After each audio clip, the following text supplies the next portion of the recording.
Estamos aquí arropándolo un poco, miembro de la Junta Directiva del Ateneo y el coordinador de la sección que ha tenido a bien, pues, gracias por venir a esta sala tan llena y, sobre todo, bueno, quiero excusaros porque Gustavo, el presidente del Ateneo, no ha podido venir porque está de examen, además, está examinando ahora mismo a chavales de la universidad.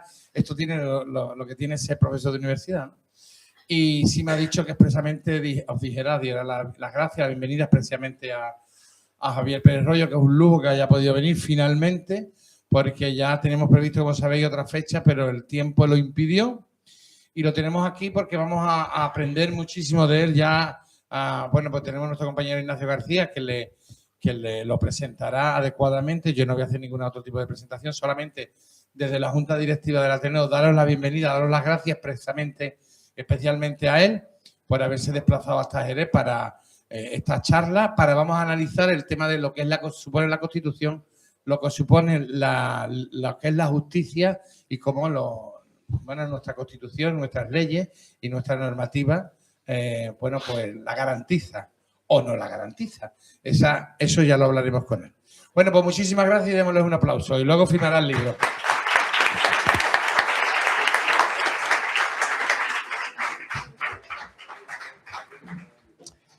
Bien, buenas tardes a todas y a todos.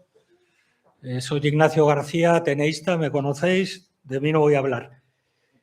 Caso de los seres con visiones o resoluciones totalmente distintas según se tratara del Tribunal Superior de Justicia de Andalucía o el Tribunal Constitucional, caso del fiscal general, frecuentes alusiones a lo que se ha dado en llamar lawfare, o interferencias entre justicia y actividad política, etcétera, etcétera.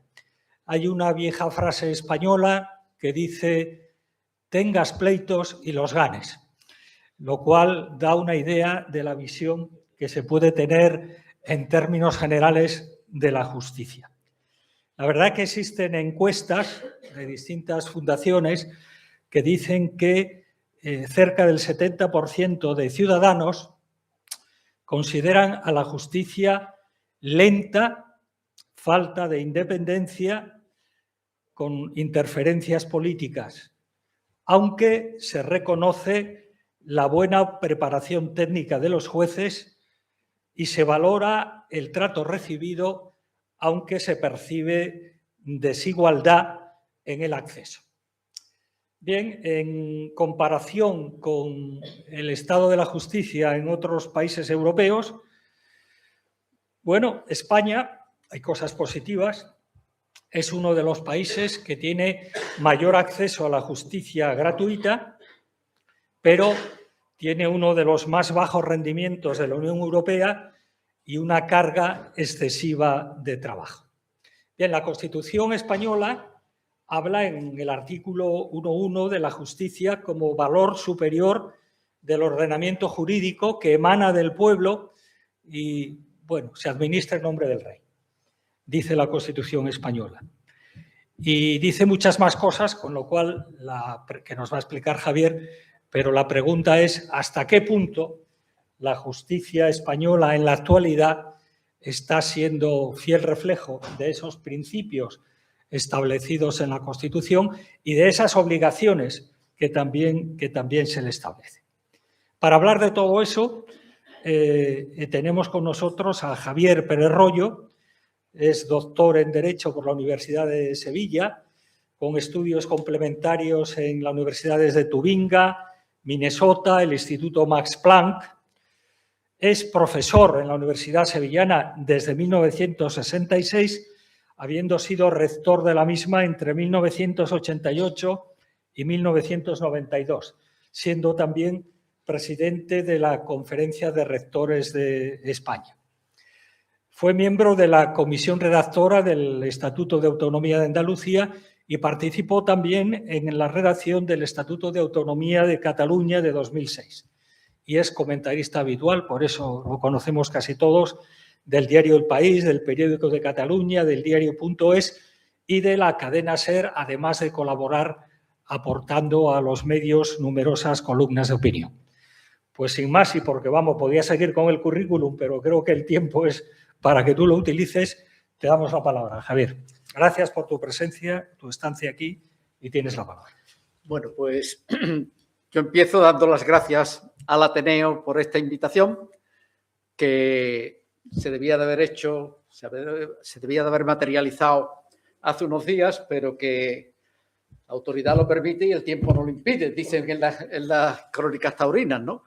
Pues lo mismo, el tiempo no lo permitió y la primera ocasión que me ofrecieron una fecha y la primera era el 2 y digo, pues el mismo día 2 hacemos la conferencia, ¿no?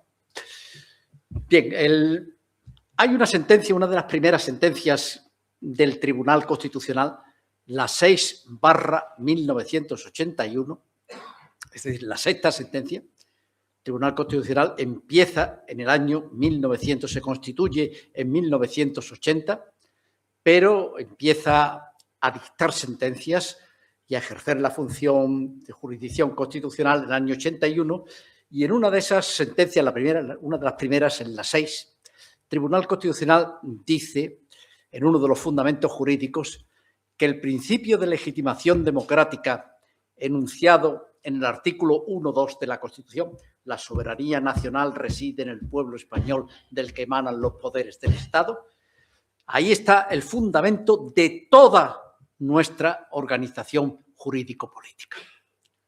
Es decir, el Estado es el principio de igualdad, el Estado es el principio de igualdad, eso es lo que diferencia al Estado de las formas anteriores de organización del poder que han existido en la historia de la humanidad, pero el principio de igualdad, para poderse trasladar en un edificio jurídico-político que funcione, necesita dar un paso y establecer el lugar de residenciación del poder.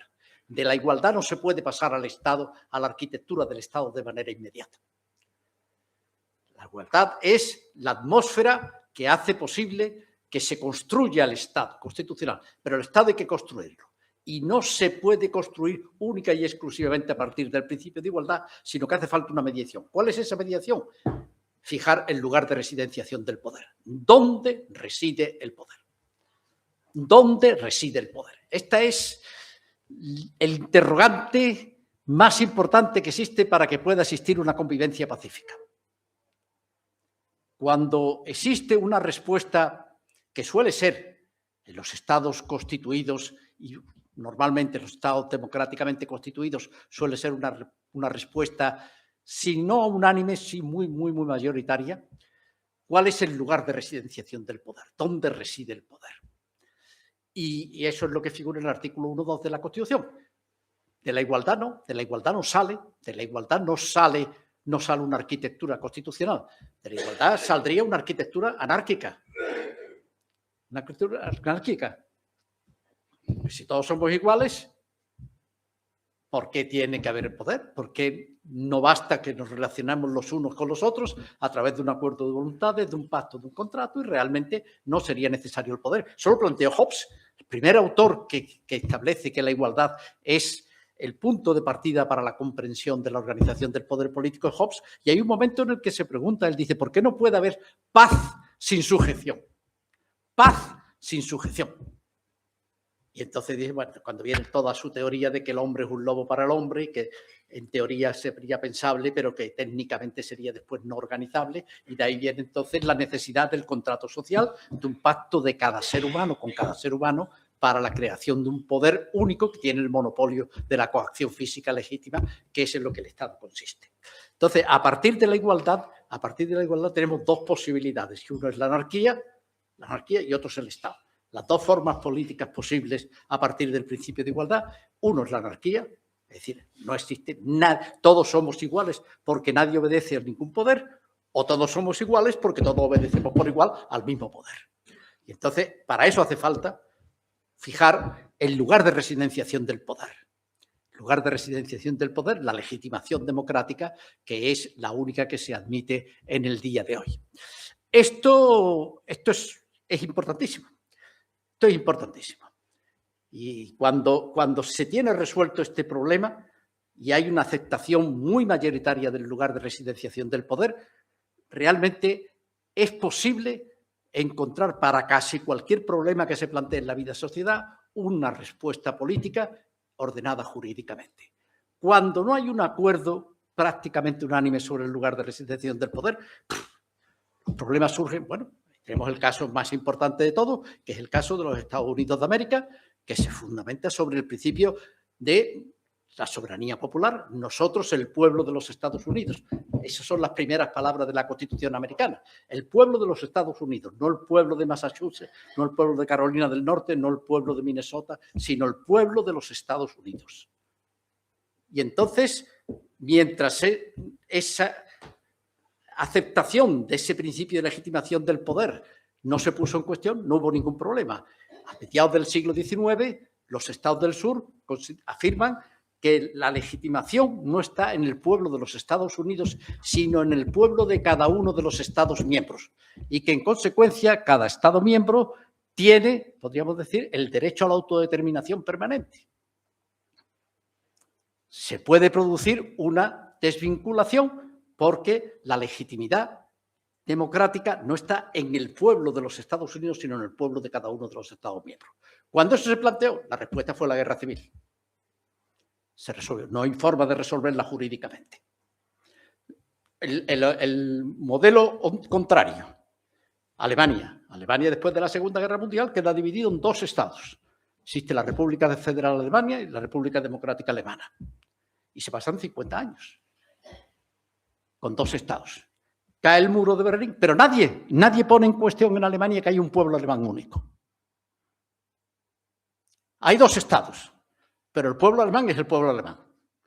Y se mantiene la convicción de que eso existe. Cae el muro de Berlín, ¿qué es lo que ocurre? Que inmediatamente el territorio de la República Democrática Alemana se convierte en 5 Länder y esos 5 Länder se incorporan a los otros que existían en la República Federal de Alemania, y existe Alemania, deja de existir la República Federal y la República Democrática, existe solamente Alemania, y se resuelve un problema tan brutal como ese de una manera facilísima, porque no hay duda sobre el lugar de residenciación del poder. Nosotros en España sabemos bastante de esto, porque tenemos el problema de Cataluña y el País Vasco. Son dos territorios en los cuales hay un porcentaje considerable de la población que consideran que existe un pueblo vasco o un pueblo catalán distinto del pueblo español y que debería tener un poder constituyente originario y poder decidir de qué manera podían constituirse. Es una minoría clara en Cataluña, es una minoría clara en el País Vasco, pero es lo suficientemente significativa como para que realmente en España tengamos un problema que no se tiene en otros países europeos donde el lugar de residenciación del poder no se discute. Bueno, este es lo que dice el Tribunal Constitucional desde el primer momento. Principio de legitimación democrática. Principio de legitimación democrática es la clave para entender la arquitectura del Estado constitucional en su integridad. No puede haber nada en la arquitectura constitucional del Estado que no encuentre su fundamento en ese principio de legitimación democrática, en la soberanía nacional que reside en el pueblo español. En la Constitución existe un pueblo único, el pueblo español. El pueblo español, no existen más pueblos. No existen más pueblos. Es el único. Pero hay Cataluña y el País Vasco donde se pone en cuestión y donde, bueno, no estoy ese problema. Pero bien, esto es importante, ¿por qué? Porque el principio de legitimación democrática aparece en todos los poderes del Estado, pero en los poderes de naturaleza política, el poder legislativo y el poder ejecutivo, en las Cortes Generales y el Gobierno de la Nación, ese principio de legitimación democrática es un principio visible. Es un principio visible. Cada 4 años, como mucho, ese principio de legitimación democrática tiene que expresarse y tienen que hacerse unas elecciones para que se constituyan las Cortes Generales, y a partir de las Cortes Generales, que tienen una legitimación democrática directa, que se hace cada 4 años y que seguimos las campañas electorales, estamos hablando todos los días. Estamos hablando todos los días. Entre el Estado y las comunidades autónomas, los municipios, la Unión Europea, prácticamente nosotros estamos viviendo procesos electorales y procesos en los cuales se expresa la voluntad del cuerpo electoral, integrado por todos los ciudadanos y ciudadanas mayores de edad y que no estén privados del ejercicio de sus derechos por una sentencia judicial firme. Entonces, ese cuerpo electoral, que es el portador de la legitimidad democrática, la transmite cada 4 años al Congreso de los Diputados y al Senado. Congreso de los Diputados, el Senado sería otra cuestión eso sería otro tema de otra conferencia, ¿no? A los parlamentos de las comunidades autónomas, a las asambleas municipales y también a los parlamentarios europeos que le corresponden a España para formar parte. Entonces, ese principio de legitimación democrática es un principio de legitimación democrática visible. Por lo tanto, ningún órgano titular del poder que emana directamente de la manifestación de voluntad del cuerpo electoral tiene por qué justificar su legitimación. Su legitimación es obvia. Nosotros los hemos elegido. Y, por lo tanto, no hay la más mínima duda. Respecto del Poder Ejecutivo pasa 3/4 de lo mismo. Es una legitimación democrática también visible. Y cada 4 años, las Cortes Generales, el Congreso de los Diputados, no las Cortes Generales, el Congreso de los Diputados tiene que investir al presidente del Gobierno.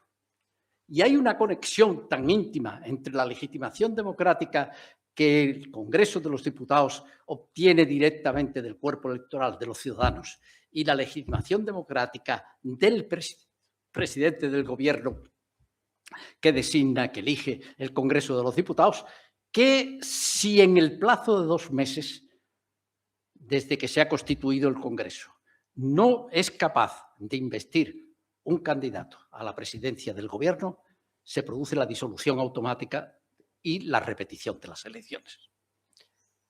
Es decir, el Congreso de los Diputados tiene legitimación democrática, pero tiene una legitimación democrática que está sometida a una condición suspensiva que puede convertirse en una condición resolutoria, y es que sea capaz de investir a un presidente del Gobierno. Si no es capaz de investir a un presidente del Gobierno, él pierde su propia legitimidad. La legitimidad se la hemos transferido los ciudadanos para que empiece a actuar. Pero lo primero que tiene que hacer usted es investir al Gobierno, al presidente del Gobierno. Si no es capaz de investir al presidente del Gobierno, usted pierde la legitimación democrática y hay que volver a repetir las elecciones. Entonces, la legitimación democrática de los órganos de naturaleza política, que tienen que hacer la función de dirección política de la sociedad, de crear el derecho y de dar respuesta a través de la creación del derecho a cualquiera de los problemas que se plantean en la convivencia, esa es una legitimación visible, que los ciudadanos no tenemos la más mínima duda de que quienes están manifestando la voluntad del Estado en las Cortes Generales y, por lo tanto, creando la voluntad general, y quienes la están ejecutando después en términos generales, como lo hace el Gobierno, mediante la aplicación de la ley, esos tienen una legitimación democrática que nadie puede discutir que la tiene. ¿No ocurre lo mismo con el Poder Judicial? El Poder Judicial es un poder del Estado. Primero, el Poder Judicial hay 2 cosas que habría que distinguir. Una, que es el Poder Judicial, stricto sensu, que son los jueces y magistrados que integran el Poder Judicial. Y después, dentro del título dedicado al Poder Judicial, hay un órgano de gobierno del Poder Judicial, el Consejo General del Poder Judicial, que no es Poder Judicial, que es órgano de gobierno, del Poder Judicial, pero que no es Poder Judicial, que no ejerce una función jurisdiccional, pero que es sumamente importante para que los jueces y magistrados que integran el Poder Judicial puedan ejercer la función jurisdiccional de una manera adecuada. Entonces, el Poder Judicial plantea unas especificidades con respecto a los otros 2 poderes del Estado que son muy significativas y que hay que tomarlas en consideración para entender exactamente de qué se trata, de qué poder se trata. Entonces, el Poder Judicial es un poder. Primero hay que decir, por lo tanto, si es un poder, tiene que tener legitimación democrática. Si es un poder, tiene que tener legitimación democrática. No puede haber ningún poder que no tenga legitimación democrática. La soberanía nacional reside en el pueblo español del que emanan los poderes del Estado. Esta no es la fórmula europea.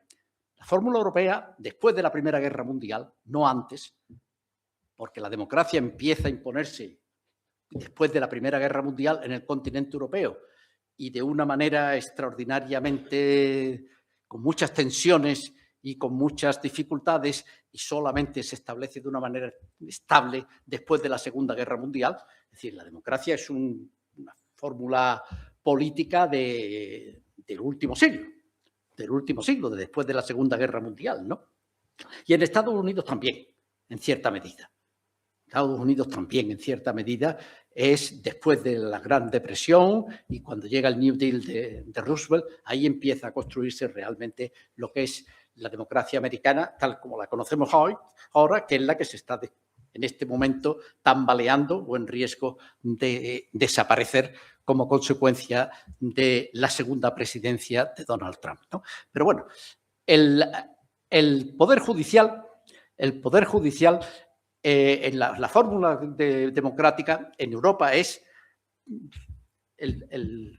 la soberanía reside en el pueblo del que emanan todos los poderes del Estado. Son todos los poderes del Estado. En España se dice los poderes del Estado y se quita el todos. ¿Se sabe por qué? Por la monarquía. Por la monarquía. La monarquía no es un poder del Estado en la Constitución. La monarquía no es un poder del Estado en la Constitución. Es un órgano, pero no es un poder del Estado. En la Constitución aparece la principio de legitimación democrática, como he dicho, en el 1.2.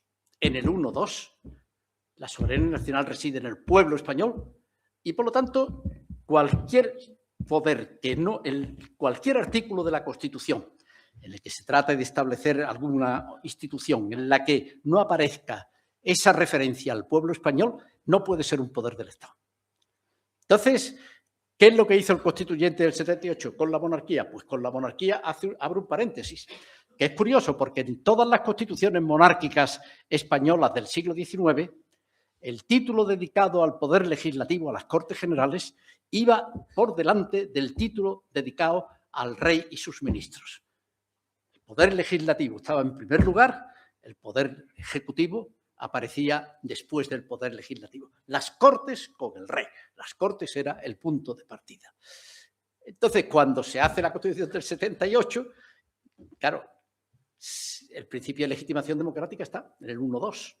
¿Cómo se configura una magistratura hereditaria con base en el principio de legitimación democrática? Imposible. Entonces, lo que hizo el constituyente del 78 es abrir un paréntesis y después de tratar el título primero, que va dedicado a los derechos fundamentales, el título segundo es de la corona. Y ahí no aparece ni una sola vez la palabra pueblo. Ahí no aparece ni una sola vez la palabra pueblo. Porque la corona es una magistratura hereditaria y una magistratura hereditaria no puede tener legitimación democrática. No es que sea antidemocrática, es ademocrática, pertenece a un mundo previo al de la democracia y ajeno al de la democracia. Y entonces se abrió ese paréntesis y ahí se pone de la corona y se aparece la figura del rey. Pero hay trampa. Está claro que el rey es un órgano, constitucionalmente es un órgano, pero es bastante más que un órgano en la práctica, en la realidad. Y uno de los motivos por los que eso se manifiesta es en la formulación del principio de legitimación democrática, la falta del todos, la falta del todos. La Constitución española no aparece el todos, a diferencia de lo que ocurre en las otras constituciones de los países de la Unión Europea, no aparece el todos. Y entonces el pueblo, la palabra pueblo, vuelve a aparecer por primera vez en el 66.1 de la Constitución, que es el primer artículo dedicado a las Cortes Generales. Y ahí se hace una referencia expresa que las Cortes Generales representan al pueblo español. Es la forma que tiene el constituyente de decir, señores, aquí ya no estamos hablando de órganos, aquí ya estamos hablando de poderes. Aquí ya estamos hablando de poderes.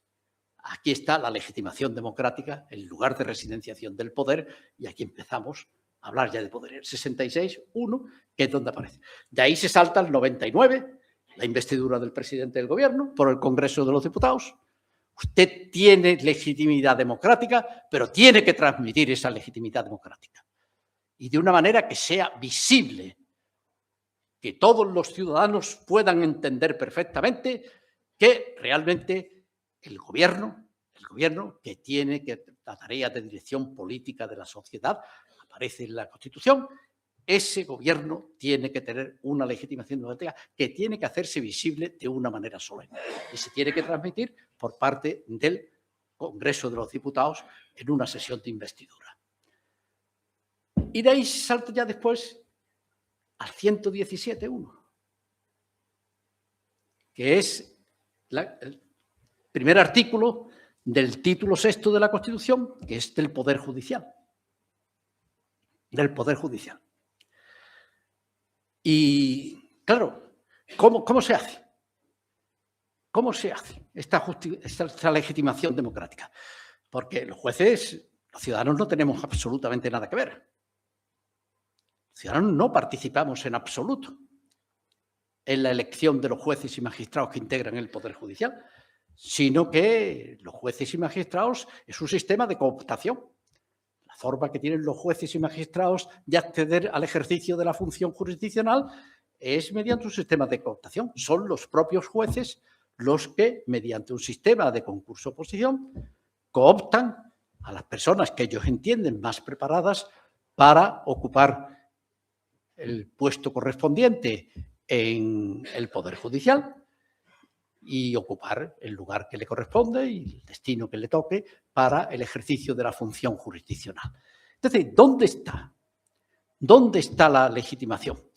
Pues la legitimación del Poder Judicial está en las palabras finales del artículo 117.1. El artículo 117.1 empieza a decir que los jueces y magistrados que integran el Poder Judicial son inamovibles, independientes y sometidos únicamente al imperio de la ley. Sometidos únicamente al imperio de la ley. Ahí es donde está la legitimación democrática del Poder Judicial. Por eso ese artículo hay que empezar a interpretarlo de atrás para adelante. De atrás para adelante. Lo primero que hay que explicar es la legitimación democrática. ¿Cómo tiene usted legitimación democrática? Pues si no tiene legitimación democrática no es poder del Estado. Y si la legitimación democrática no resulta visible. Los ciudadanos no estamos pendientes de cuándo se celebran las oposiciones de jueces y quién la saca y quién no la saca. Eso es un acto que no le interesa a la ciudadanía en general, siquiera. No se informa de ello siquiera, los medios de comunicación en absoluto. Las oposiciones se hacen y como se hacen las oposiciones en todos los demás funcionarios del Estado, ¿no? Pero el juez no es un funcionario. El juez no es un funcionario. La Constitución no dice en ningún momento que el juez sea un funcionario. El juez es un poder. Y un poder enorme. Poder terrible. Y entonces, la legitimación democrática del Poder Judicial viene de la sumisión no a las Cortes Generales, no a las Cortes Generales, no al Congreso de los Diputados, como ocurre con el Gobierno y con los ministros, que dependen del Congreso de los Diputados y que por eso el Congreso de los Diputados puede destituirlos mediante la negativa, en negativo, mediante la no aprobación de una cuestión de confianza o en positivo, mediante la aprobación de una moción de censura. Pero el Poder Legislativo puede, en el caso del Poder Judicial no. Los jueces están sometidos a la manifestación de voluntad de las Cortes Generales siguiendo el procedimiento legislativo. Están sometidos a la ley, no a las Cortes Generales que hicieron la ley, sino a la ley. Es una legitimación objetiva y pretérita, a diferencia de la legitimación del gobierno, que es una legitimación subjetiva y presente. Son los miembros del Congreso de los Diputados los que invisten al presidente del gobierno. El presidente del gobierno designa a continuación a los ministros o ministras. Y eso es una legitimación que no resulta visible. Que no resulta visible. Entonces, esta es y por eso la Constitución exige que lo primero que tiene que hacer el Poder Judicial en el ejercicio de la función jurisdiccional es identificar la ley, la norma jurídica con base en la cual él toma la decisión que toma.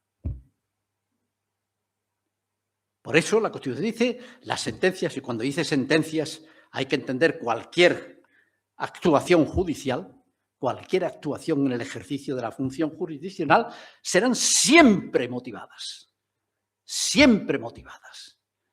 La motivación es una exigencia de cualquier manifestación del ejercicio de la función jurisdiccional, sea un auto, una providencia, una sentencia, sea la que sea. El juez lo primero que tiene que hacer es decir, señores, esta es la ley, aplicable al caso, y después de haber esa identificación de la ley, tiene a continuación que explicar con qué reglas de interpretación, con base en qué reglas se está haciendo la interpretación de la ley para aplicarla al caso concreto. Es decir, el juez tiene que hacer visible lo invisible, tiene que hacer visible que en la sentencia no es su voluntad particular, sino que es la voluntad general la que se está haciendo valer. Y no lo puede hacer de cualquier manera. La interpretación jurídica es una interpretación reglada. Los seres humanos a lo largo de nuestra vida no hacemos nada más que interpretar la naturaleza o interpretar la sociedad. Interpretar la naturaleza para apropiarnos de ellas y para conseguir la respuesta mejor posible a nuestra vida y vivir en las mejores condiciones posibles y conseguir apropiarnos de la naturaleza de la manera más efectiva para resolver todos los problemas que se plantean en la convivencia, o interpretar la sociedad, cómo nos relacionamos nosotros. Y esto se hace en todas las áreas del saber. Esto se hace en todas las áreas del saber. Y esto es lo que se enseña en las universidades en todas las áreas de conocimiento. Todas tienen. Pero el derecho se diferencia, se asemeja a las demás áreas del saber en que tienen que tener unas reglas de interpretación y tiene que ser una manera canónica de interpretar a Shakespeare o de interpretar a Cervantes o de hacer interpretación histórica o de hacer interpretación de cualquiera de las otras ramas del saber, en el área de la química, de cualquiera de las ciencias de la naturaleza.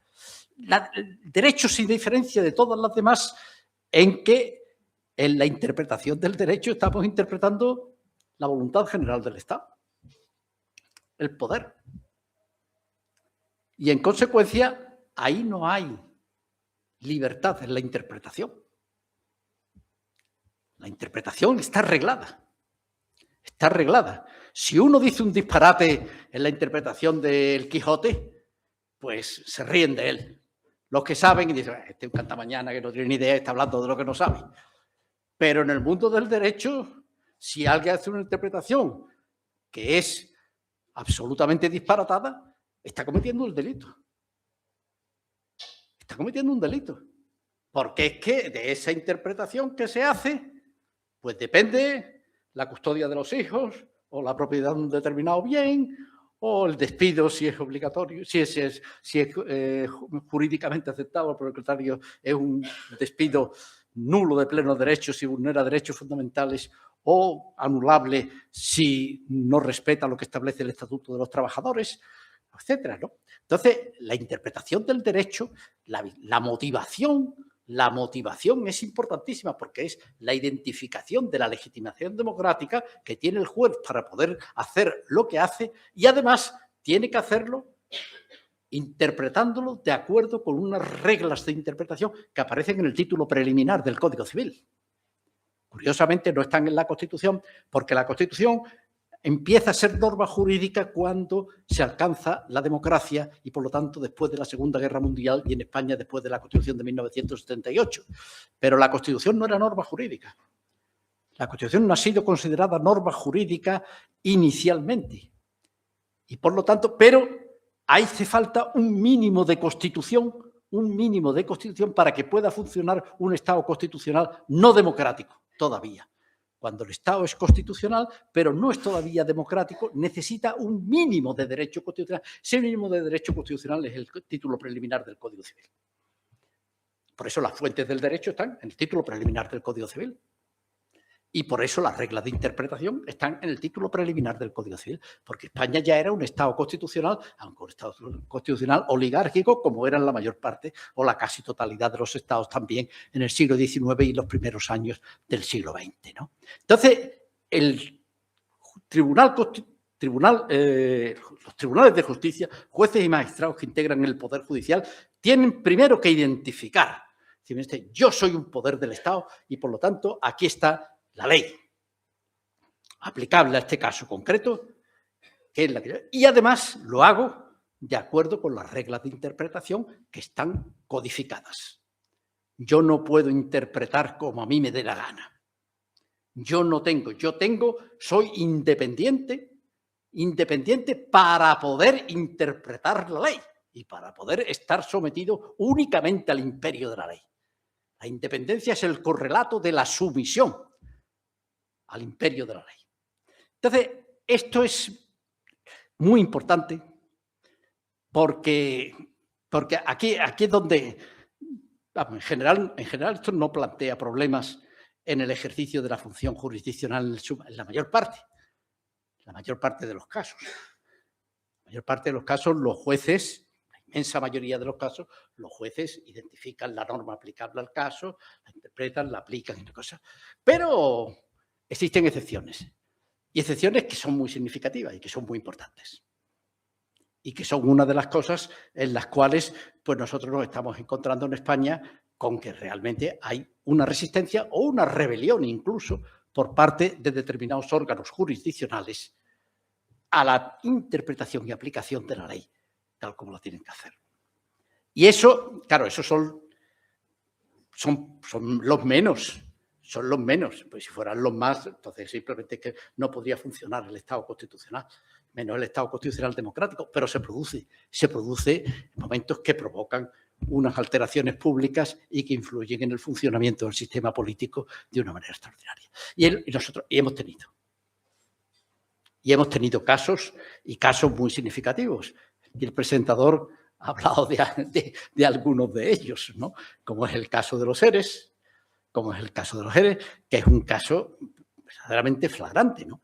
Es un delito imposible, no susceptible de que se pueda producir. Y sin embargo, nos hemos encontrado con que la Audiencia Provincial de Sevilla y el Tribunal Supremo, afortunadamente el Tribunal Supremo, no por unanimidad, sino por mayoría nada más, pues simplemente consideró que se había cometido un delito de prevaricación por parte del Consejo de Gobierno de la Junta de Andalucía a la hora de elaborar los presupuestos de la comunidad autónoma. Entonces, esto es un delito imposible. No hay el acto administrativo presupuestario. El acto administrativo presupuestario no existe. Y al no existir el acto administrativo presupuestario, no se puede cometer el delito de prevaricación administrativa.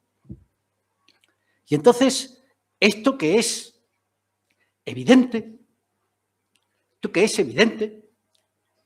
pues nos hemos encontrado con que ha habido una audiencia provincial, un Tribunal Supremo, y que se resisten. Y que después de la anulación de la sentencia por parte del Tribunal Constitucional, se resisten a la aplicación de la misma. Y hay una cuestión prejudicial en estos momentos planteada ante el Tribunal de Justicia de la Unión Europea, que no tiene posibilidades ninguna de prosperar, pero que ahí está. Y que las sentencias que han condenado a Manuel Chávez, a Antonio Griñán y a otros miembros del Consejo de Gobierno de la Junta de Andalucía, ahí están todavía. No se han anulado y no han desaparecido como consecuencia de la rebelión. La rebelión de los jueces. El caso del fiscal general del Estado es todavía más flagrante. Ahí hay vulneraciones de derechos fundamentales de una cantidad extraordinaria.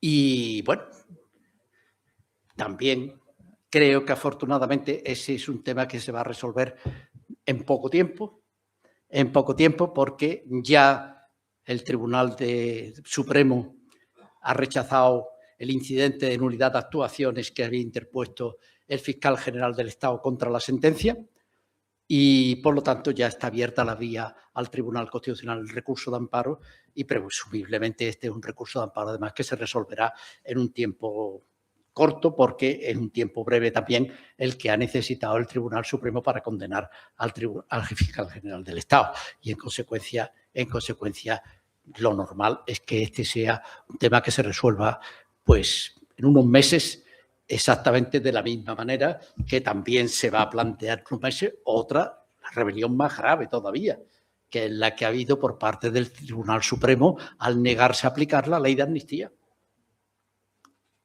Al negarse a aplicar la ley de amnistía. Es una auténtica barbaridad. Es un caso de prevaricación. Es que estos son casos de prevaricación. Todos estos son casos de prevaricación judicial. Es absolutamente imposible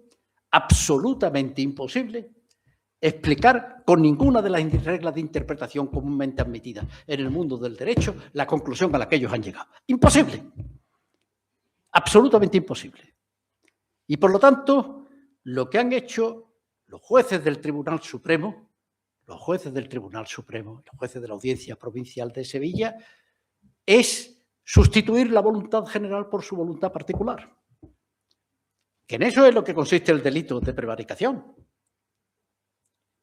Usted está para aplicar la ley y para hacer valer la voluntad general.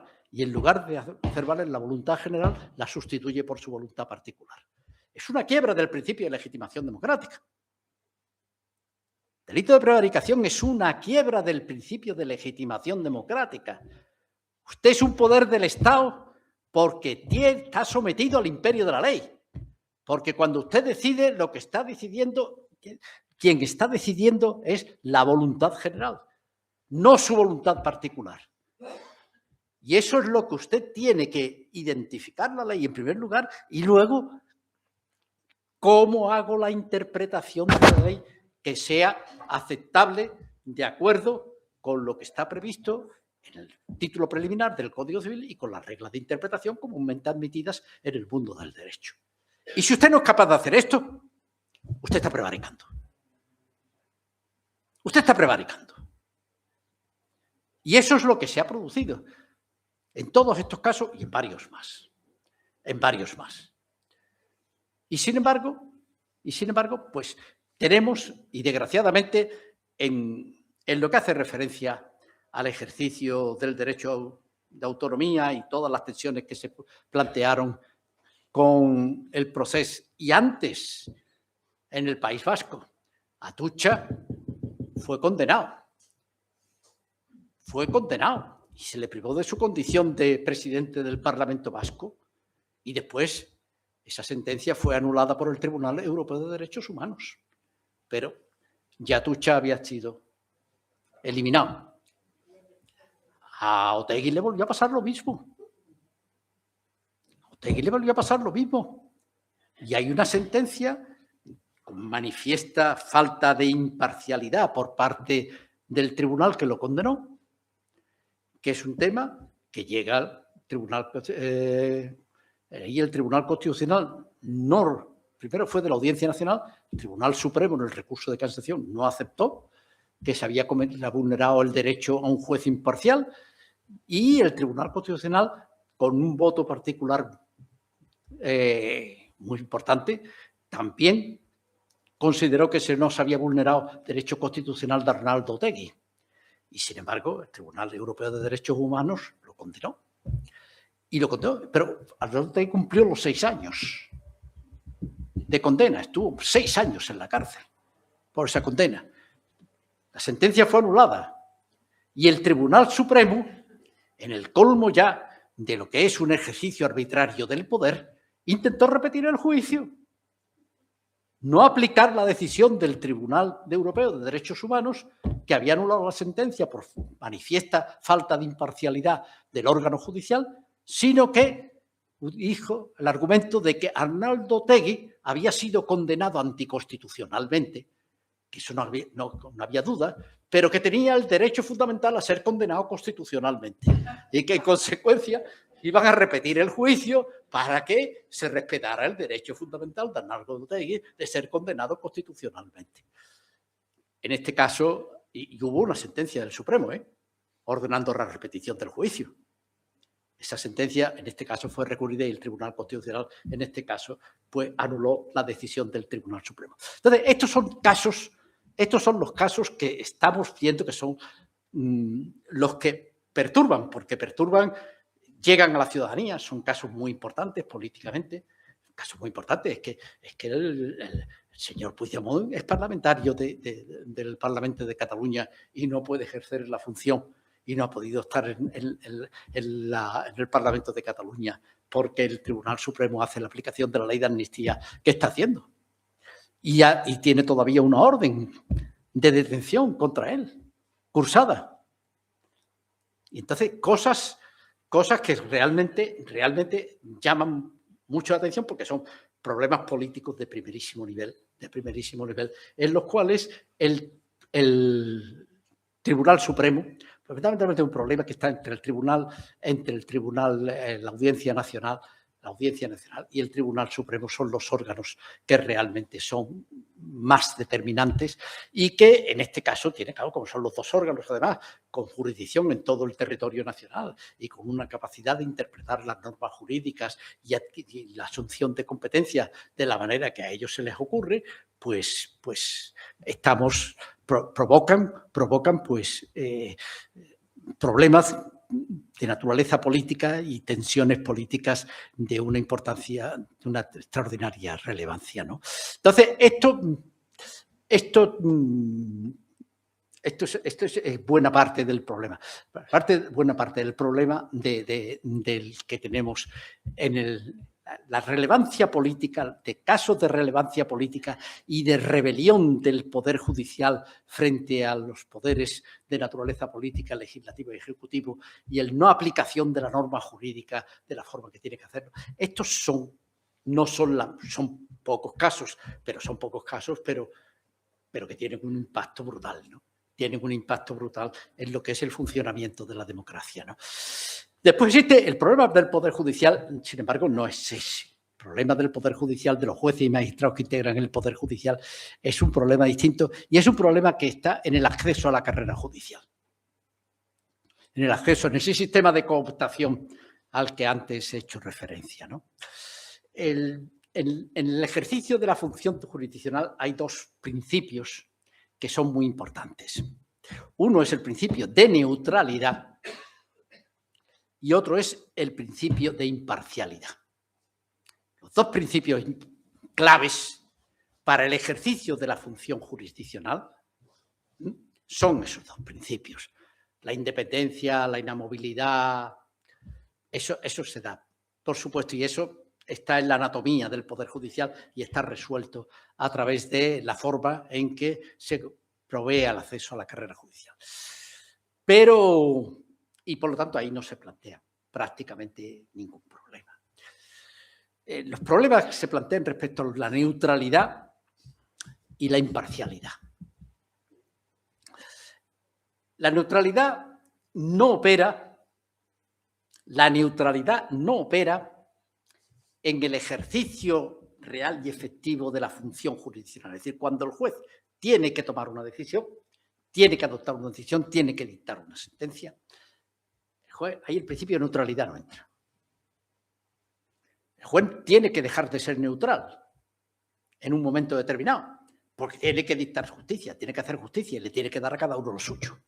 Y por lo tanto el juez, cuando está ejerciendo la función jurisdiccional, hay un momento, el momento final, en el que tiene que decir cuál de las partes que se han enfrentado en el proceso se ha mantenido con su conducta dentro de la ley y quién se ha salido de la ley, si han salido con su conducta, se ha salido fuera de la ley. Y por lo tanto, el juez al final tiene que decir, usted se queda con la custodia de los hijos, o este bien le pertenece a usted, o usted es el que ha ganado la posición y no esta otra persona que ha ganado, en fin, cualquiera de las problemas que se plantean en un juicio, siempre hay dos partes enfrentadas. Quienes interpretamos la ley somos los ciudadanos con nuestra conducta, no son ni los jueces ni los abogados. Somos los ciudadanos con nuestra conducta los que interpretamos la ley. Y cuando la interpretación es coincidente, no se plantea ningún problema. Esto ocurre en el 97-98% de los casos. El 97-98% de los casos. La inmensa mayoría de las interpretaciones que hacemos los ciudadanos de la ley con nuestra conducta, que la estamos haciendo permanentemente, la sociedad democráticamente constituida es una cadena ininterrumpida de relaciones jurídicas. Una cadena ininterrumpida de relaciones jurídicas. Entonces estamos haciendo actos jurídicos todos los días, permanentemente. Y estamos haciendo interpretaciones de normas jurídicas permanentemente. La inmensa mayoría de las interpretaciones son coincidentes. Las normas están razonablemente hechas y los ciudadanos, pues, con sentido común, hacemos un cumplimiento de las mismas, que es el razonable. Y no hay, pero hay algunos casos que pueden llegar a 5 o 6 millones de casos. 5 o 6 millones de casos es el 1% o el 0,5% de los actos jurídicos, de las relaciones jurídicas que se producen en la sociedad. Entonces, en esos casos es cuando hay una interpretación contradictoria de la norma jurídica y entonces hay que acudir a un tribunal de justicia, a un juez o un tribunal de justicia y hacer valer, cada parte argumenta por qué su conducta es la que se ha mantenido dentro de la ley y por qué ha sido la conducta de la otra parte la que se ha salido fuera de la ley. Pero las conductas, la interpretación la hemos hecho nosotros con nuestra conducta. Después los abogados argumentan a favor de su cliente y el juez decide cuál de las dos interpretaciones es la que se ha mantenido dentro de la ley. Pero el juez no interpreta la ley, ni los abogados interpretan la ley. La ley la interpretamos nosotros con nuestra conducta. Los abogados argumentan por qué la parte que él está defendiendo es la que se ha mantenido con su conducta dentro de la ley y el juez es el que decide quién es el que se ha mantenido y quién es el que se ha salido fuera de la ley. Pero ahí está la interpretación, somos así, pero el juez tiene al final que decidir. El juez tiene al final que decidir, el juez no puede no decidir. El juez no puede no decidir. Si el juez decide que no decide, está prevaricando. Es decir, el juez tiene que decidir. No hay ningún problema que se haya planteado ante él, el tribunal, y el que se haya argumentado y que el juez diga, pues yo no decido. No estoy seguro. No está seguro, no está usted en la carrera judicial. Si usted está aquí, usted tiene que decidir. Y si no decide, usted está prevaricando. Usted está cometiendo un delito. Y por lo tanto, el juez tiene que dejar de ser neutral. Pero lo que tiene que ser es imparcial. Lo que sí tiene que ser es imparcial. Sí tiene que demostrar con su conducta a lo largo del ejercicio de la función jurisdiccional que no tenía un interés en el asunto. Que él era imparcial y que veía el asunto y que es capaz de argumentar objetivamente las razones por las cuales da la razón una parte y no la otra, sin que haya en esa argumentación ningún viso de que realmente él tenía ya una prejuicio, tenía una opinión preformada sobre la respuesta que tenía que dar. Entonces, la imparcialidad está en el ejercicio de la... ¿Dónde juega la neutralidad? La neutralidad está en el acceso a la carrera judicial. La neutralidad es importantísima en el acceso a la carrera judicial. Porque ahí es donde se puede producir una cierta desviación hacia la falta de imparcialidad. El juez pertenece a una determinada clase social, accede a través de una oposición con unas determinadas características, va teniendo unos preparadores en los que tiene que pasarse unos cuantos de años. Esos preparadores son muy importantes porque tienen influencia en los jueces que están formando parte en el tribunal, que después tiene que resolver. Y entonces es sumamente importante que el principio de neutralidad se haga valer en el acceso a la función jurisdiccional. Yo siempre he dicho que el acceso a la carrera judicial, el primer paso debería ser un paso en el que no interviniéramos los seres humanos, sino que se hiciera mediante un ordenador. Es decir, que se hiciera mediante un test en el cual usted tiene que demostrar sus conocimientos. sus conocimientos. Y que una vez que se haya pasado ese test, después ya se entre a concretar poniendo ya casos prácticos y haciendo una cosa y haciendo ya... Pero el primer arranque, el primer punto en el acceso debía ser una cosa a la que se pudiera acceder relativamente pronto.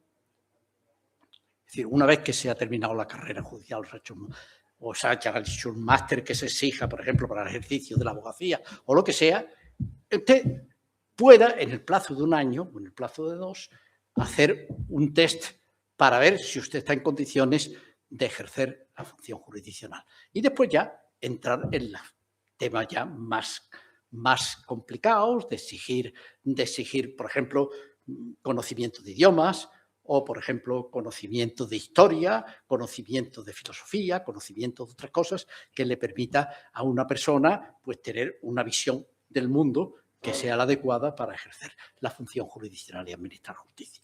Entonces, ahí es donde entra el principio de neutralidad. Y el principio de imparcialidad está ya cuando una persona ha accedido a la carrera judicial y empieza y tiene que ejercer. Y ahí es importantísimo. Y eso es una de las cosas que en España falla, los dos principios. Y la falta de neutralidad es un precursor después de una cierta desviación en el ejercicio imparcial de la función jurisdiccional. Entonces, ahí es donde está la madre del cordero. O sea, el acceso a la carrera judicial es lo primero que debería revisarse para que realmente fuera neutral el acceso como paso previo a que después pudiera ejercerse de manera imparcial la función jurisdiccional. Entonces, eso... Por lo tanto, en general, aquí es donde está para mí el problema más importante. Y después tenemos el tema del órgano de gobierno, que es otra cosa. El órgano de gobierno es un órgano de naturaleza política. Y por eso aquí hay otra de las cosas que los jueces, que nosotros tenemos que elegir a los miembros del Consejo General del Poder Judicial. ¿Ustedes cómo van a elegir a los miembros del Consejo General del Poder Judicial? El Consejo General del Poder Judicial es un órgano de naturaleza política, es un órgano de gobierno, dice la Constitución. Y un órgano de gobierno tiene que tener legitimación democrática visible. Visible. Por lo tanto, únicamente las Cortes Generales pueden designar a los miembros del Consejo General del Poder Judicial. Mientras esté la Constitución tal como está, únicamente las Cortes Generales tienen la legitimación democrática para hacerlo. No es así. ¿Qué? Ya no es así. Que ya no es así. ¿Cómo que no es así? Que no lo están eligiendo únicamente las Cortes. Hombre, la elección sí. La elección sí. Los pasos previos no. O sea, las personas que se le ofrecen a las Cortes para que ellos se pronuncien, pero la decisión es de las Cortes. Y la mayoría de 3/5 son indispensables.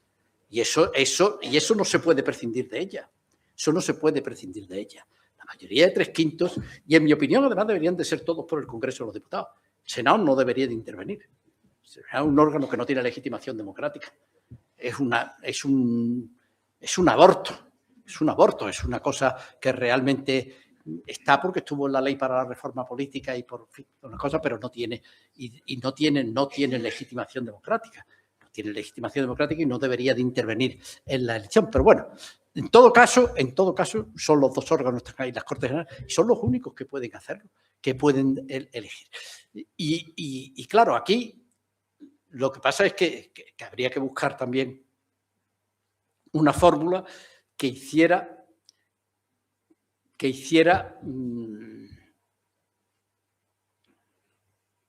posible que no hubiera una predeterminación tan clara de quiénes van a ser los miembros del Consejo General del Poder Judicial con la composición política de las cámaras, ¿no? Pero esto es mucho más difícil de hacer y yo creo que además ese tiene un problema que tiene muy mal arreglo. Tiene muy mal arreglo porque realmente ahí el constituyente lo puso sin saber lo que estaba poniendo. El constituyente hizo eso y no sabía qué es lo que estaba haciendo y hemos estado dando bandazos desde el primer momento y y vamos a seguir dándolo, desgraciadamente. Desgraciadamente, ¿no?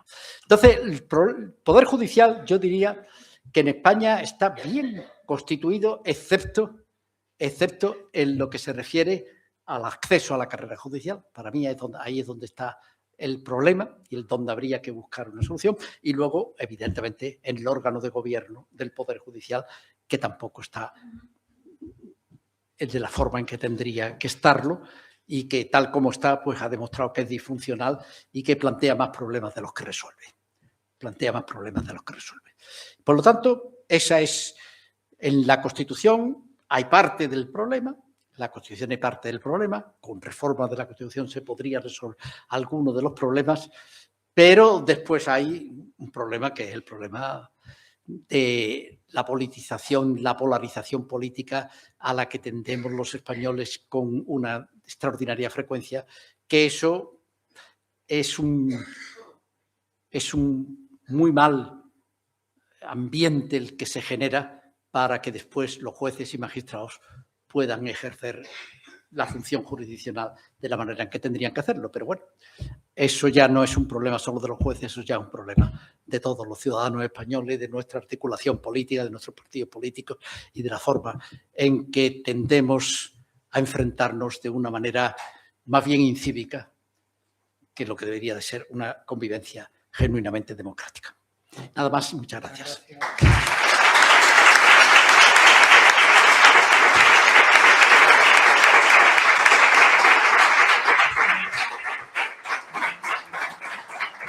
Muchas gracias, Javier. Creo que ha sido interesante, constructiva, alimentadora de nuestra cultura, y la cultura es el gran problema que da base a la polarización. Abrimos a continuación un turno de intervenciones, de preguntas, de aclaraciones que queráis dirigir a Javier. Así que levantar la mano y vamos hablando. Por ahí.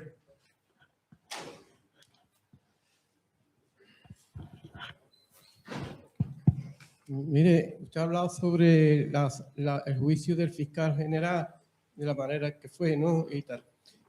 Hubo ya muchos periodistas y mucha gente entendida que dijeron desde el momento en que el Consejo General del Poder Judicial nombró al tribunal, ya se sabía la sentencia de antemano, por la composición que estaba, por la composición. Es una cosa. También quería preguntarle a usted, porque, por ejemplo, en la sentencia, a pesar de que en la sala se vio evidente que no era él el que había filtrado lo de este hombre, en la sentencia se puso él o su entorno. Ahora, otra pregunta, otra cosa. ¿Qué opina usted que en la Constitución española, que está clarificada de democrática, exista la inviolabilidad del rey? Y esto puede dar pie a lo que nos ha pasado con Juan Carlos I. Felipe VI no sabemos nada, pero Juan Carlos. Y, por ejemplo, el tema del aforamiento de los diputados. Por ejemplo, el caso de Mazón en Valencia. Si las Cortes de Valencia se niegan a darle el permiso a los jueces para que juzgue a Mazón, ¿qué pasa? ¿Qué ocurriría? Nada, Gracias. Bueno, vamos a ver, lo del fiscal general del Estado. El fiscal general del Estado es un caso en el que realmente quien se ha inventado el juicio, y si digo inventado, ha sido el Tribunal Supremo, la Sala Segunda del Tribunal Supremo.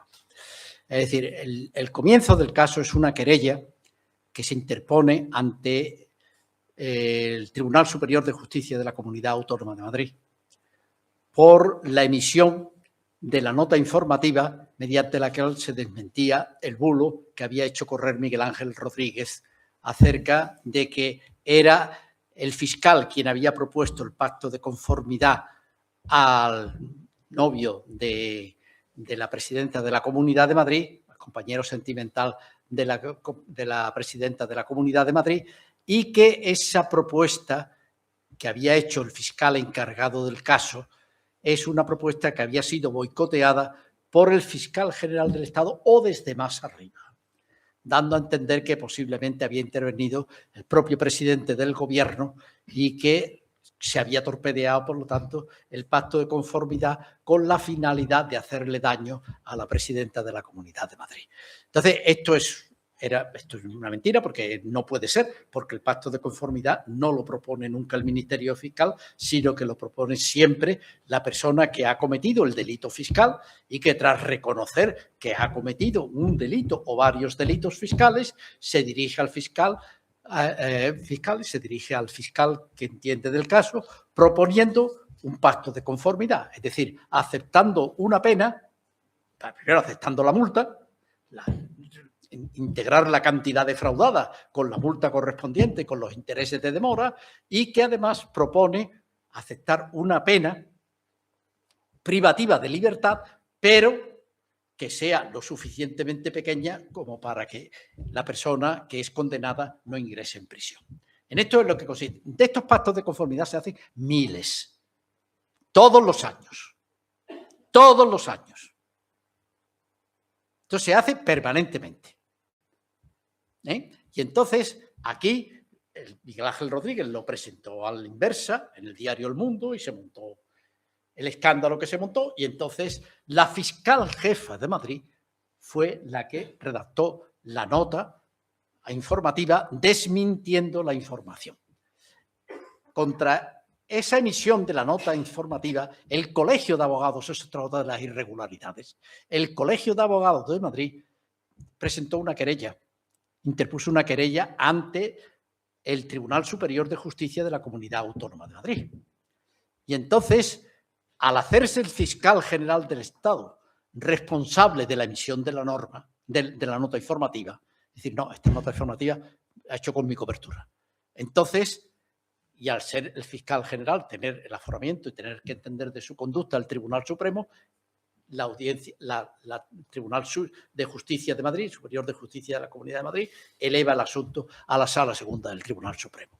La Sala Segunda del Tribunal Supremo, cuando llega, dice, aquí no hay, porque era por filtración, porque se había emitido esa nota. Y dice, mire usted, aquí no hay nada. ¿Cómo va a haber filtración de secretos si esto era público y se sabía? En consecuencia, no hay ningún delito. Y entonces, ahí tenía que haber acabado el asunto. Pero el Tribunal Supremo entonces empieza a fantasear y se remonta al correo electrónico que emitió el 2 de febrero de 2024, que envió el abogado del señor Fernández Amador, en el que se reconocía que ciertamente se habían cometido 2 delitos fiscales, y envió ese correo electrónico al servidor de la Fiscalía de Madrid, que es un servidor al que tienen acceso como mínimo 60 personas de manera directa, y que después, por distintos motivos, puede haber habido entre 400 y 500 personas que han tenido acceso a ese correo electrónico. Y entonces dice, aquí en la filtración de este correo del 2 de febrero de 2024, dice el Tribunal Supremo, aquí puede haberse cometido ese delito de filtración de secreto. ¿Cuál es? Pero claro, a partir de ese momento, el Tribunal Supremo tenía que haber hecho una cosa, y es devolver el caso al Tribunal Superior de Justicia de la Comunidad de Madrid y decirle, investigue usted de entre todas las personas que han tenido acceso a este correo, ¿quién puede haberlo filtrado? Porque el número de personas es amplio que han podido tener acceso, pero es determinable, porque hay que entrar con una clave y hay que saber, y por lo tanto quedan restos. Se sabe quiénes han tenido acceso. ¿Y quién de esos es el que ha podido haberlo filtrado? Si uno de ellos usted considera que el principal sospechoso de haberlo filtrado es el fiscal general del Estado, entonces usted me hace una memoria razonada, me lo envía para que yo entienda del asunto. Pero no, el Tribunal Supremo dice esto y se queda con el asunto. Con lo cual ya está reduciendo la posibilidad de que pueda hacerse la filtración al fiscal del Estado y nada más que al fiscal general del Estado. Y todo esto es una pérdida de imparcialidad absoluta, porque usted ya ha entendido del juicio mediante el cual ha dicho que ahí no había ningún delito porque la nota informativa no era. Y se remonta usted al correo del 2. Pero después, en el juicio, vuelve a aparecer la nota informativa. La nota informativa, es decir, que el principio acusatorio es otro principio que se vulnera completamente, aparte del principio de imparcialidad, que los jueces que han entendido y que han estado tratando son los que se quedan con el caso y siguen decidiendo sobre el asunto que venía a continuación, ¿no? Y después montones más. Y el principio de presunción de inocencia. A pesar de todo, no hay. Dice, el fiscal general o su entorno. Los entornos no delinquen. Los entornos no delinquen. Delinque una persona nada más. No delinque la fiscalía, delinque un fiscal concreto. Y entonces, ¿dónde está? Si después de todo el tiempo que ustedes tiempo llevan, no son capaces ni de identificar quién es la persona que ha filtrado, fíjate usted. Y luego cuando el argumento de que él anuló sus correos o borró los correos, una cosa que la presunción de inocencia a mí no me obliga a aportarle a usted, a colaborar con usted para que destruya mi presunción de inocencia. Eso que usted está diciendo ya es una vulneración del principio de presunción de inocencia. Lo que usted está poniendo por escrito es una demostración palpable de que usted está vulnerando el principio de presunción de inocencia. Es decir, hay una cantidad de vulneraciones de derechos fundamentales que afortunadamente, pues esto no va a pasar. Afortunadamente esto no va a quedar. Esto no va a quedar, ¿no? En cuanto al aforamiento, el aforamiento debería de desaparecer en un caso, por ejemplo, como lo del fiscal general del Estado, una cosa así. Yo creo que sí, que ahí debe permanecer. O no lo sé, no estoy muy seguro, no lo tengo totalmente pensado. Y luego, el aforamiento tal como se produce para todos las centenares. En España hay mucha gente aforada, ¿eh? No son solamente los parlamentarios, ¿eh? No solamente los parlamentarios. Hay muchísimas personas aforadas. Y realmente yo creo que eso debería de desaparecer. El aforamiento no tiene ningún sentido. Porque además el aforamiento tiene después otra complejidad. En el caso de que van al Tribunal Supremo es que se acaba con la segunda instancia. Claro, se acaba con la segunda instancia. Claro. La inviolabilidad del rey, la inviolabilidad está bien para los actos que son propios de la corona. Entonces, eso sí. Pero todas las cosas que no tienen nada que ver con lo que es el ejercicio de la función que usted tiene constitucionalmente encomendada, pues no tiene por qué tenerlo.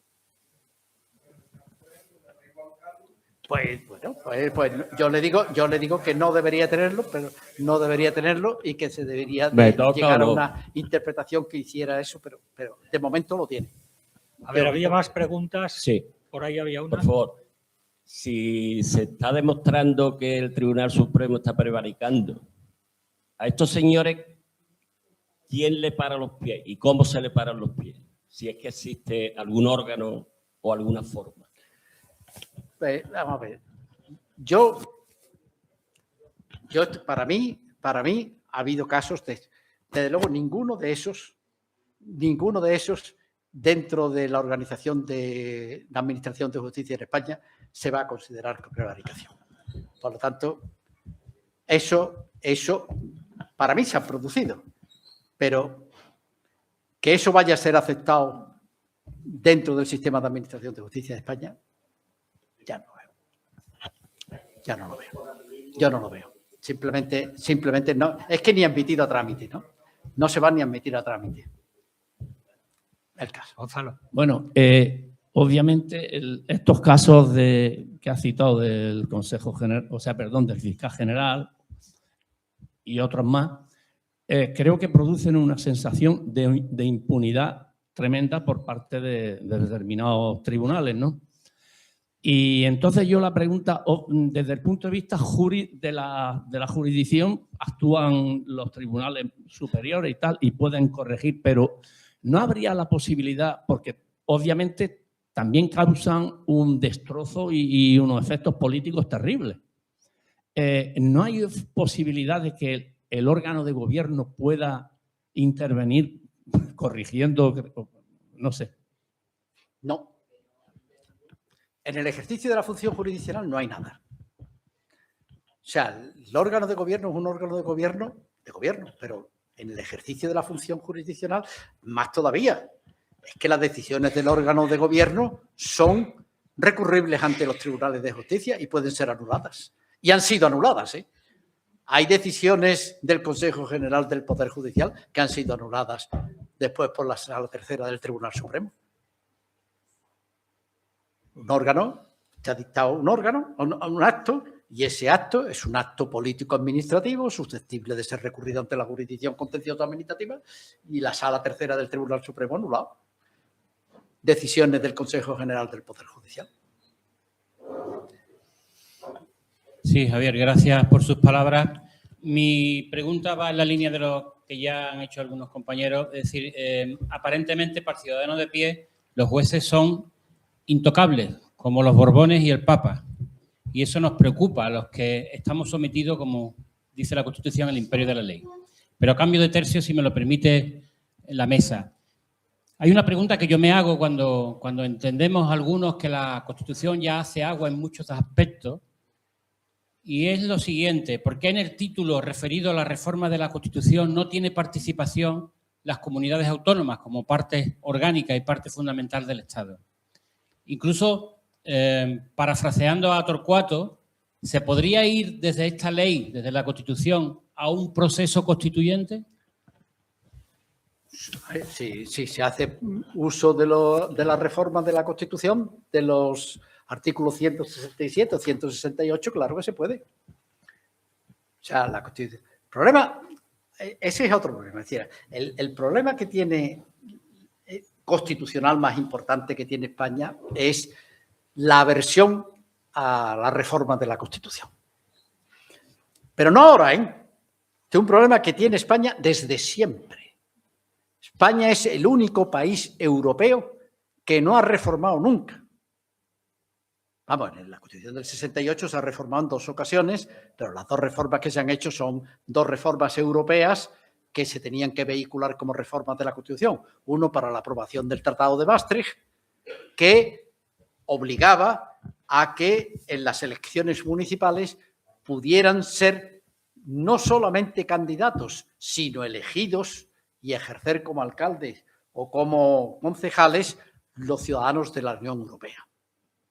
Y, en consecuencia, como eso no se contemplaba en el artículo 13 de la Constitución, se contemplaba el derecho de sufragio activo, pero no pasivo. Es decir, los extranjeros que fueran ciudadanos de la Unión Europea podrían elegir a los alcaldes o concejales, pero no podrían ser elegidos alcaldes o concejales. Entonces, esto es lo que introduce el Tratado de Maastricht. El Tratado de Maastricht introduce que en las elecciones municipales los ciudadanos de la Unión Europea pueden elegir y ser elegidos en cualquiera de los municipios de cualquiera de los países integrantes de la Unión Europea. Y entonces había que reformar la Constitución para añadir pasivo, derecho de sufragio activo y pasivo. Y eso es lo que se hizo, añadir el término pasivo. Esa no es una reforma de la Constitución española, esto es una reforma europea que se tenía que introducir en la Constitución española. Y la segunda, que sí es más importante, es la de la 135 de la Constitución, que es la del principio de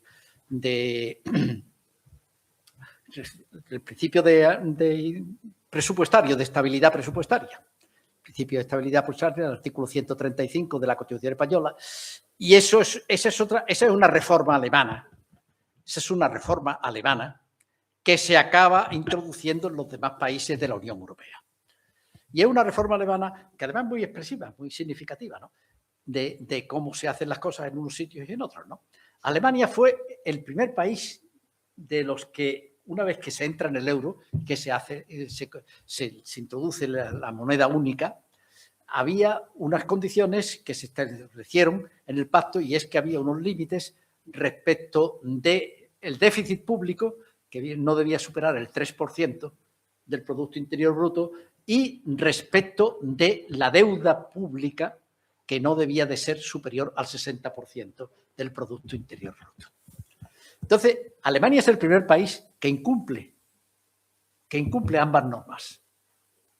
Las incumple porque hace el proceso de integración de la República Democrática Alemana, y aquello le costó una enorme cantidad de dinero, y pues, entonces incumple los dos durante 2 años consecutivos. Y entonces, ¿cuál fue la reacción de Alemania? Pues hacer una reforma de la Constitución para imponerse a sí misma la imposibilidad de volver a incumplir. Y se pasaron desde el año 2006 hasta el 2009 discutiendo entre los distintos lenders, la federación y los distintos lenders y los municipios, y estableciendo cuál era el panorama fiscal que tenía, el horizonte fiscal que tenía cada uno de los lenders y cada uno de los municipios y el de la federación en su conjunto. Y en el año 2009 aprobaron la reforma constitucional, en la cual se establecían unas diferencias y había algo. Los municipios todos tenían que cumplir desde el primer momento. Y los lenders, según la situación financiera que tuvieran, pues se les daba un plazo mayor o menor para cumplir, con un horizonte final que era el 2019. 2019 tenía que estar todo el mundo dentro de las normas que se reformaban, ¿no? Entonces, y luego esto se aprobó por 2/3 por el Bundestag y por 2/3 por el Bundesrat. Es decir, se hizo una reforma de la Constitución con un debate amplísimo y muy, muy detallado, una cosa esta. En España se hizo 15 días. Fue un decreto ley, que lo pactaron además entre Zapatero y Rajoy. Ese fue el último que hizo Zapatero. Zapatero entendía que eso no se lo podía dejar a Rajoy, porque un presidente del gobierno que entrara no podía enfrentarse con ese problema, que ese tenía que arreglar él con él. Y como era una persona honrada, pues se cargó. Este problema yo lo dejo, Rajoy no puede resolverlo. Rajoy no puede resolverlo. Y el problema lo tenemos que resolver porque España está en una situación de quiebra prácticamente. Y o hacemos esto o nos quedamos. Y entonces cargó. Pero se hizo una reforma que es la reforma alemana, hecha a lo bestia. Y sin discutir nada y sin hacer absolutamente nada. En los demás países europeos se hizo la misma reforma, con reforma de la Constitución en algunos casos o con reforma mediante ley orgánica como hizo Francia. Que en plan muy orgulloso de no repetir la conducta alemana, pero la hizo. Esa es una reforma que es una reforma europea, que es la que más o menos se entendía que era necesaria para que el euro tuviera la fuerza suficiente y que realmente no se convirtiera en una moneda contra la que se pudiera especular, ¿no? Que fue lo de Mario Draghi, que el Banco Central hará lo que tenga que hacer y se acabó el problema, ¿no? Se acabó el problema, ¿no? Entonces, bueno, pues entonces son reformas europeas que se introducen. En España no somos capaces de hacer ninguna reforma constitucional. No lo hemos sido nunca. No lo hemos sido nunca. Y esa es la gran patología. Esa es la patología más importante que tenemos los españoles. Porque las constituciones que no se reforman se mueren, ¿eh? Acaban estallando. No ha habido ninguna que no se haya ocurrido eso. Y por eso en España no hemos tenido reformas, hemos tenido procesos constituyentes en los que hemos ido sustituyendo las constituciones, pero nunca hemos tenido una reforma. No hay cultura ninguna de reforma constitucional. Y no la tenemos, ¿eh? Y vamos a ver. Porque ya desde el año 2015 hasta el año 2011, desde el 79 hasta el 2011, más o menos el sistema constitucional estuvo funcionando con cierta... Desde el año 2015 ya no es así. España es el último país que se constituye democráticamente de Europa Occidental después de la Segunda Guerra Mundial. El último, pero es el primero que tiene que repetir elecciones por no ser capaz de investir al presidente del gobierno. Y hacerlo en 2 ocasiones desde el 2015. Y España tiene problemas. El Senado es una monstruosidad. Que ese Senado es un disparate. Estamos teniendo los derechos fundamentales, están en el momento en el que se dice, pues, bueno, que está bien. Pero es que desde todo el momento en que se hizo de la España del 78 a la de hoy, la diferencia es... Y porque los reyes no han tenido un hijo, que entonces se hubiera liado también. Claro, los derechos, entonces habría que, por ejemplo, el derecho a la vivienda, hoy en día está claro que tendría que ser un derecho fundamental. Nos queda una pregunta. Sí, hola, buenas noches. No, simplemente, más que una pregunta, una reflexión, volviendo a la transición y a la España del 78, se aprueba la Constitución, tenemos, bueno, el poder reside en el pueblo, elegimos a un parlamento en el que había partidos de todos los colores, incluidos franquistas, seguramente, elegimos al Poder Ejecutivo, pero el Poder Judicial es una herencia del franquismo, ¿no? Ahí no ha habido ninguna elección, son los mismos jueces, que entiendo que no eran neutrales, no eran imparciales y siguieron legislando. Pienso que no se puede echar a toda la judicatura, poner una nueva, porque hay que seguir administrando justicia, pero no sé si se podía haber hecho de otra forma en este caso, ¿no? Poderse se podía haber hecho de otra forma, pero se hizo como se hizo.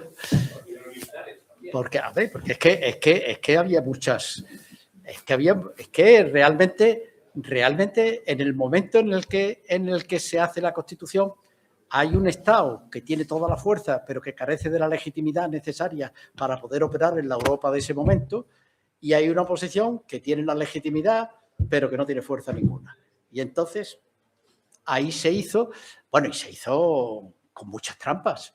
Yo no sé si vosotros, os recomiendo que lo veáis. Hay un libro que hizo Óscar Alzaga, que explicando su visión de la transición, ¿no? Él es un demócrata cristiano, muy en conexión con don Manuel Jiménez Fernández, que fue profesor de Derecho, fue mi profesor en la Facultad de Derecho de Sevilla y que fue ministro durante la Segunda República y que es un hombre que mantuvo su identidad republicana desde siempre. Entonces, bueno, pues en él hace la interpretación suya desde el contubernio de Múnich y de todo, intentando poner en valor el momento demócrata cristiano y la función de los demócratas cristianos en la transición, y que no fue solo la izquierda, sino que también ellos tuvieron un papel importante, ¿no? Y en ese libro, entre otras cosas, cuenta, yo lo recomiendo porque es... ¿Cómo se llama? Se llama sobre la transición, o sea, unas memorias muy documentadas. Me acuerdo del subtítulo, pero no me acuerdo ahora mismo del título. Pero está Óscar Alzaga y en la editorial Marcial Pons. Marcial Pons, lo encontráis facilísimamente, ¿no? Y entonces, en ese libro, él cuenta al principio, los primeros que ha ido, cómo se quemaron los archivos que había en la administración del Estado para hacer desaparecer todo lo que se había hecho desde el final de la Guerra Civil. Se quemaron, pero se tuvieron, pero camiones y camiones y camiones, con documentación para incinerar la documentación para que no se pudiera rastrear lo que había sido la actuación del Estado español después de la Guerra Civil. Entonces, esto mismo estoy yo convencido de que se ha hecho con los papeles del 23F. Yo estoy absolutamente convencido de que porque vamos, si los papeles del 23F son los que estos dicen que son, ¿por qué no los han desclasificado hace 50 años? Si esto, ahí no hay nada. Ahí han quitado. Y además está hecho eso. Eso está... Yo te comento, pero vamos, lo que sí está claro, y eso os lo recomiendo que lo veáis, porque son camiones y camiones y camiones, de documentación de los distintos ministerios que fueron incinerados.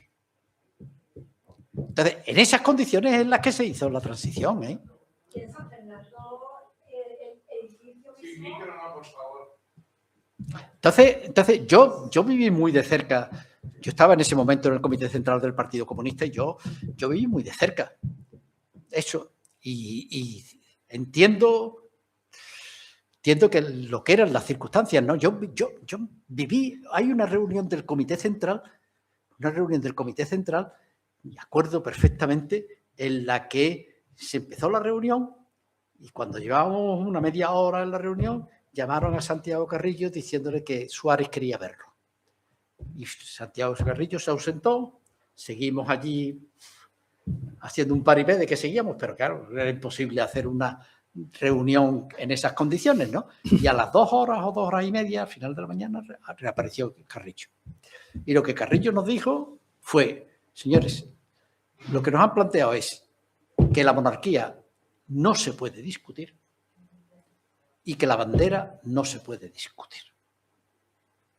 Estos son temas que si no nos comprometemos a que estos temas se queden sin abordar, no hay elecciones. El proceso constituyente se interrumpe. Y eso tuvimos los que estábamos allí. Entonces, esa fue el chantaje. El chantaje. Esto es.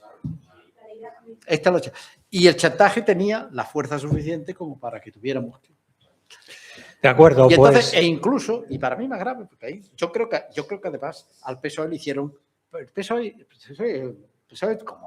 como era rico, por decirlo de alguna manera, era el Madrid o el Barcelona, que juegan como con ventajas y con alguna cosa, pues el PSOE mantuvo un voto particular al título segundo de la Constitución y donde ponía de la corona de la República. Y fue porque era un partido constitutivamente republicano por su estatuto, etcétera, y que en consecuencia él no podía. Pero después era un partido dinástico y yo creo que ahí lo apretaron. Al PSOE lo apretaron muy fuerte y tiene esa tensión que ahora mismo se nota dentro del PSOE, y es que la dirección del PSOE sabe que ahí hubo un compromiso muy fuerte en aquel momento. Y la base del PSOE no es monárquica en absoluto. De acuerdo, pues reiterar el agradecimiento a Javier Pérez Royo por todo lo que nos ha ilustrado. Y ahora sí.